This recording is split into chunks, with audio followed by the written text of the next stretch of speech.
into a legendary romance. Maybe that's wishful thinking. It's equally possible that I was merely a novelty. A fine topic of gossip until Everett came to his senses and realized that, second-born or not, the royal prince of Solis marrying a nobody was simply untenable. Even if I was technically a blue blood on my father's side. A burst of laughter at the end of the table caught my attention. Queen Mariana was radiant with a smile as everyone around her laughed uproariously. Her wheat-brown hair was woven with strands of tiny pearls tonight, and her forest green dress, trimmed with creamy lace applique, draped elegantly off her lily-white shoulders. She lifted her wine glass for a sip, and I saw that she laid her right hand gently and unobtrusively onto her husband's. Whatever the joke had been, King Ryland didn't seem amused. But that was to be expected. The king wasn't known for his levity. I stared for a moment too long. Ryland's glare locked onto me, and his frown deepened. I dropped my gaze quickly.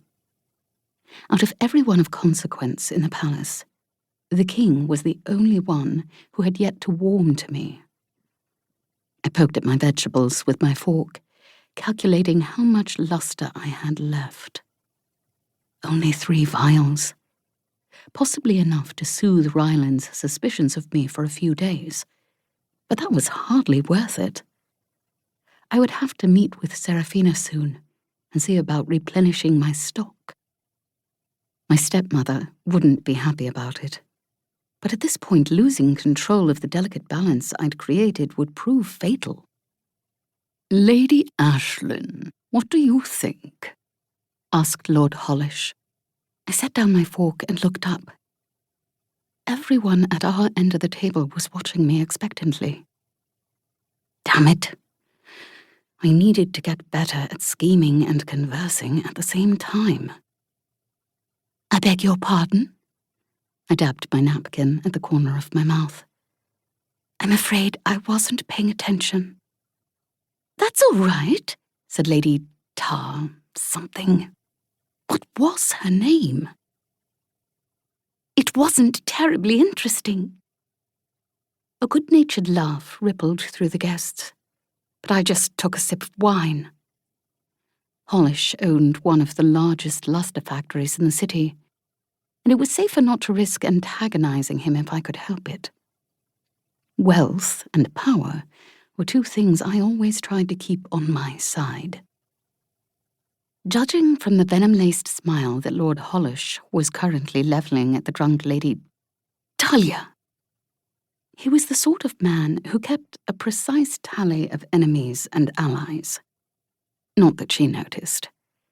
She had already launched into some rambling anecdote about her own experience at the ball. Seeing as it didn't involve any magic pumpkins or royal proposals, no one else was terribly interested. "I must say, Ashlyn," Lord Hollish turned to me with a tone that was much too familiar. "It's refreshing to have new blood around here, and you're such a lovely girl. I'm sure you'll do quite well in the palace." A tad condescending, especially considering who I was about to marry. Hollish reached over and patted my thigh in an intimate gesture he could claim was fatherly if I were to raise a fuss. I'm sure it was only coincidence that he'd timed it while Everett was distracted by conversation with someone else. I didn't raise a fuss. Lady Ashlyn never did. "That's so kind of you, my lord," I said, clasping his hand between both of mine in gratitude, and so that I could move it discreetly but firmly away from my lap. Before I released him, I flicked open his diamond cufflink and palmed it. "I'm lucky to have made so many wonderful friends here." Lord Hollish beamed at me. I smiled prettily back and thought about how satisfying it would be to plunge my fork into his beady eye. And even more effective.